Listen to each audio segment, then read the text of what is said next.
मामा मुझे भूख लगी है। बिस्मिल्लाहिर्रहमानिर्रहीम। अस्सलाम वालेकुम। क्या हाल है व्यूअर्स? उम्मीद करती हूँ कि आप सब खैरियत से होंगे। आज मैं अपने किचन में बना रही हूँ देसी मुर्ग, जो कि नहायत ही मज़ेदार बनता है और बिल्कुल घर के मसालों से बना रही हूँ, देसी स्टाइल से। कोई बाहर का मसाला नहीं यूज़ कर रही और बहुत ही यम्मी ये बनता है। तो चलें ये देखें मेरी रेसिपी, ये मैं कैसे बना रही हूँ। तो सबसे पहले हमने यहाँ पे चूल्हे पे देचकी रखी है और इसमें डालेंगे 1 कप ऑयल का। बिस्मिल्लाहिर्रहमानिर्रहीम। ऑयल डालने के बाद इसमें डालेंगे 3 अदद मैंने मीडियम साइज के प्याज लिए थे, तो इनको इस तरह बारीक काट लिया स्लाइस में। तो सबसे पहले प्याज को हम फ्राई करेंगे। तो यहाँ पे मेरे पास 1 पूरी पोथी लहसुन की थी और 1/2 इंच का टुकड़ा अदरक का था और 4 छोटी छोटी हरी मिर्चें थी। तो इन तीनों चीज़ों को मैंने इकट्ठा पीस लिया। तो अब ये डाल देंगे, 1 मिनट के लिए फ्राई करेंगे प्याज के साथ।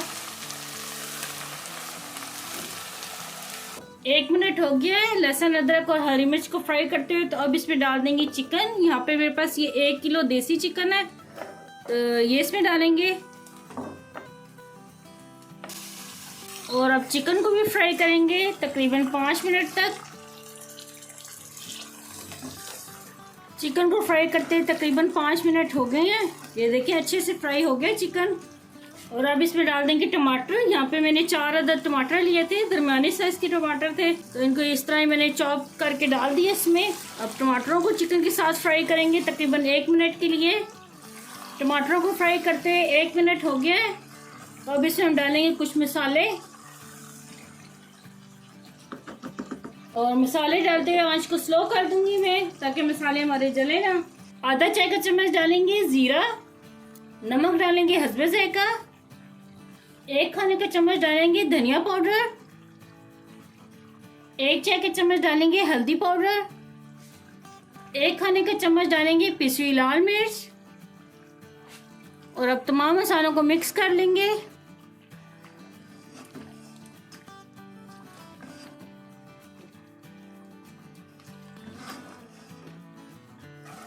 मसाले को भूनते तकरीबन 2 मिनट हो गए और अच्छी तरह ये मसाला भुन गया है। और अब इसमें हम पानी डाल देंगे ताकि गोश्त अच्छे से गल जाए। तो अब इसमें तकरीबन 3 गिलास में पानी की डालूंगी और अब इसको कवर कर देंगे तकरीबन आधे घंटे के लिए। तो जब गोश्त अच्छी तरह गल जाता है तो फिर मैं आपको दिखाती हूँ। आधा घंटा हो गया है और गोश्त को मैंने अभी चेक किया है तो अच्छे से गल गया। अब चूल्हा बंद कर देंगे हम। ये देखें, इसका मैंने ना गाढ़ा गाढ़ा शोरबा बनाया है।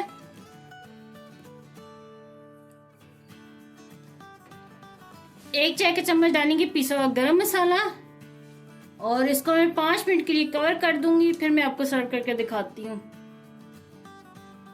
तो ले जी 5 मिनट हो गए और ये देखिए कितने मजे से तरी ऊपर आ गई और कितना जबरदस्त सालन लग रहा है। क्योंकि उस टाइम पका हुआ सालन था, तो वो पके सालन के ऊपर ना एकदम से तरी नहीं आती। थोड़ी देर आप सालन को रख दें तो फौरन ऊपर तरी आ जाती है। और क्या जबरदस्त लुक आई है। तो ये देखिए हल्के हल्के शोरबे वाला ये मैंने बनाया है। हम बचपन में ऐसे खाते थे सालन, मेरी अम्मी ऐसे ही बनाती थी। ये देखिए बिल्कुल घर के देसी मसालों से हमने बनाया है। देसी चिकन है तो हमने कहा फिर ओरिजिनल तरीके से बनाते हैं। बहुत ही ज़बरदस्त ये बना है। तो लें जी, तैयार है आज की हमारी ये देसी मुर्ग की रेसिपी। आप भी अपने घर में लाजमी ट्राई करना और मुझे कमेंट में बताना कि आपको ये मेरी रेसिपी कैसी लगी। मुझे दुआ में याद रखना। अल्लाह आपका नासिर हो। अल्लाह हाफिज़।